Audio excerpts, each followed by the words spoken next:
Grima has arrived at the car accident. Rachel joins her shortly, screaming Mikhail's name. Grima tells her to calm down, and Rachel asks her if she saw a young boy near the car. Grima says there was no boy in this accident, or at least they didn't see any boy. Rachel says that this couple was driving her son out of town, and she is sure Mikhail was with them. Gisli takes Grima, Rachel, and Einar in his car, and they have a talk. Einar asks the woman if the boy she is looking for is her son, and Rachel says he is. She proceeds to tell them the whole story of how her son called her and told her that her father had locked him in a storage room. This is what made her travel to Vic. Rachel also tells them that her son died 3 years ago. This makes Gisli enter a mode of denial, commenting that people do not come back from the dead. Rachel insists, and she says this boy is identical to her son. That only makes Gisli angrier, probably thinking that he also has a clone of his wife Magnia waiting for him in his house. Gisli tells everybody to get out of the vehicle, and his son Einar can't understand the shift in Gisli's mood. Everybody steps out of the car, and Gisli drives away. Thor has brought young Gunhild to the hospital because she started bleeding, and he asks the doctor if he can see her. The doctor tells him that Gunhild is stable, and there are no signs of her suffering from anything serious.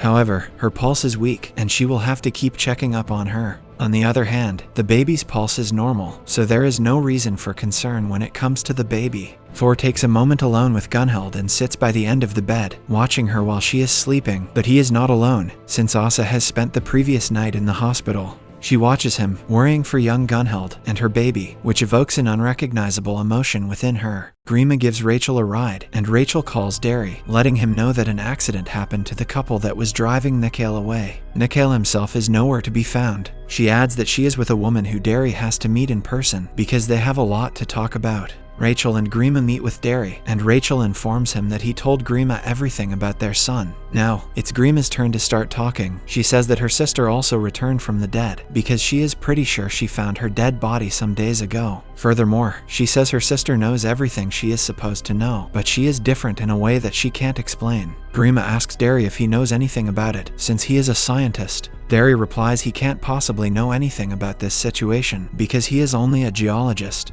Grima is disappointed and intends to walk away, but Derry stops her. He tells her that this whole thing has something to do with the Katla volcano. It seems this is not the only period in time that weird incidents have happened around this volcano. There are myths and legends told of people who came back from the dead. Grima says things are a bit more complicated because the first woman they found, Gunhild, is something like a clone of a woman's younger version. Finally, she reveals that she found another clone yesterday that looks exactly like her. They are exactly the same, but somehow they are also different. Next, Grima returns home, and she finds some furniture waiting for her out of her house. When she walks in, she sees her clone making some changes to the house and painting it, which naturally makes her angry. She walks in the stable and asks Kirtan why he allowed her clone to redecorate their house. She reminds him that the woman is not her. Kirtan is confused, and he believes that Grima has a mental condition going on, and she has to visit a shrink to check her out. Grima goes back inside the house, where she receives a call on the radio. The man on the other end of the line informs her that he has the results from the dead body they found, and the dead body belongs to her sister Asa. Gisli goes to the hospital to grab Magnia's medicine, and he has a short talk with the doctor, asking her how much time she thinks his wife has left to live.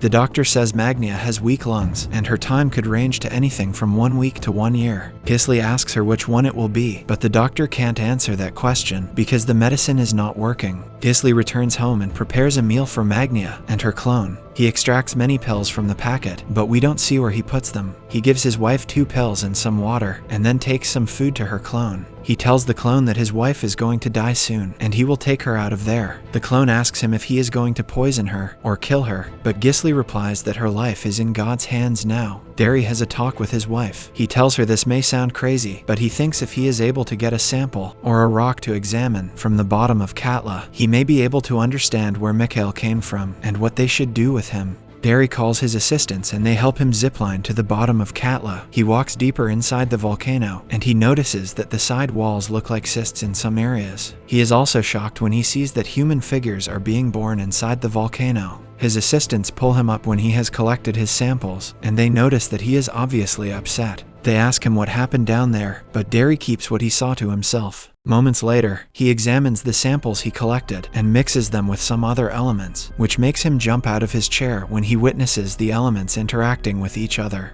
He calls Rachel and his assistants, and he tells them that the rock he examined is not something from this earth. It resembles nothing from this planet. He explains that this must be a meteorite that landed near Katla 2,000 years ago. It mixes with the lava each time Katla erupts, even slightly. His assistants say they need to evacuate the lab because these meteorite pieces may be radioactive, and the lab is full of samples. In the meantime, old Gunhild's son, Bjorn, has flown to Iceland. He pays Thor a visit. They chat for a bit, but Thor soon calls Gunhild, and she comes to pick her son up. Thor tells her that this is not fair, because in the past she had told him that she was going to perform an abortion. Gunhild says she really did try to do it, but things didn't go as planned. Bjorn paid a high price for her mistakes, not being able to develop normally. At Gisli's place, he prepares dinner for his wife and her clone, and walks down to the basement to serve her some dinner, only to realize that Magnia's clone has escaped through the window. Grima drives to the police station, and Einar gives her the report that states the dead body belongs to Asa. Grima takes the report with her because she wants to show it to Kjartan to prove to him that she was right about her sister. However, when she returns home, she finds Kjartan being intimate with her clone and telling her that he loves her. She realizes that she has been very distant with her husband, and she walks away without making any noise.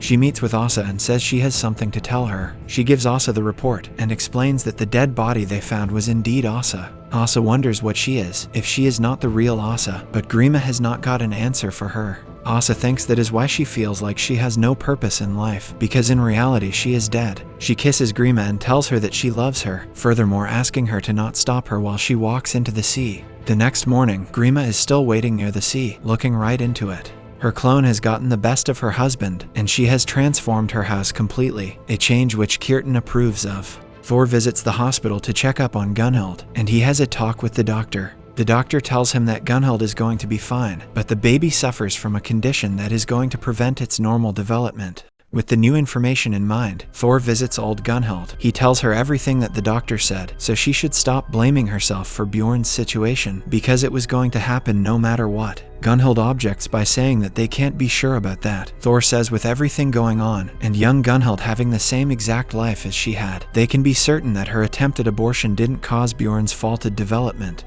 Revelation time is not over for Thor, who now meets with Grima, and tells her that she has a brother she doesn't know about, Bjorn. However, he is not the only one who has something to reveal, since Grima has started compiling a new theory. She tells him that young Gunhild must be a changeling. She explains that the dead body she found was indeed Asa, and the Asa that came back was also a changeling, whose goal was to assist her in getting over her sister's death. Thor asks her where Asa is now, and Grima replies that she is gone, because she completed her task. In the meantime, Mikhail has made his way back to the hotel by boarding a truck. He confronts his parents about abandoning him, while Gisli has started losing his cool. He takes his real wife into the car with him, after getting his rifle as well. He drives to a warehouse, where he thinks clone Magnia must be hiding, and he tells real Magnia that he won't take long. He takes his rifle and walks into the warehouse in order to find clone Magnia. However, she tricks him and runs outside, getting into the driver's seat and driving the car away. Derry and Rachel take Mikhail in the car, and they drive to the sea. While Mikhail plays in the sand, Derry says that he thinks the meteorite plays on their emotions and thoughts, which explains why Mikhail knows everything they know.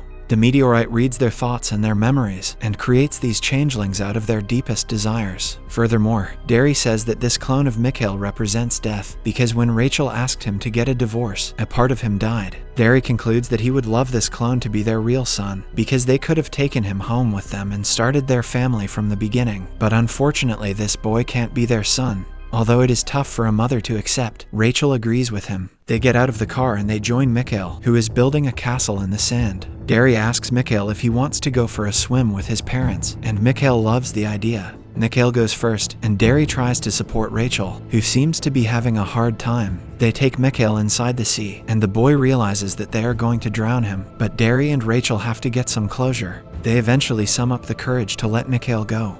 Eventually, all of the characters decide to tie their loose ends with the clones. Einar finds out that Gisli has been giving fake pills to real Magnia, so she would die faster, and he could have a new life with clone Magnia. He serves him a good beating for this, while clone Magnia has taken the real Magnia with her, and they escape with the car. Old Gunhild visits the hospital and asks to see young Gunhild, but when the nurse takes her to young Gunhild's room, she realizes that clone Gunhild has disappeared. Finally, Grima returns home and tells her clone that she saw her sleeping with her husband. Clone Grima replies that Kjartan is her husband as well, and she has every right to be with him, which makes real Grima ask her if she thinks she is better than her. The clone replies she has forgiven her parents, and she loves her husband, so maybe she is. Kirtan comes into the house and walks around the kitchen, but he doesn't even notice the real Grima, because he is in love with the clone. Seeing them being happy together, Grima decides to settle this by playing Russian roulette with a handgun. Real Grima is the unlucky one, and she dies, allowing Kirtan to have a better life with her clone, as well as everyone else. Grima's clone is a happy version of real Grima, and she manages to reunite the family. Subscribe to see more videos like this, turn on the notifications, and leave a like to help the channel grow. Thanks for watching.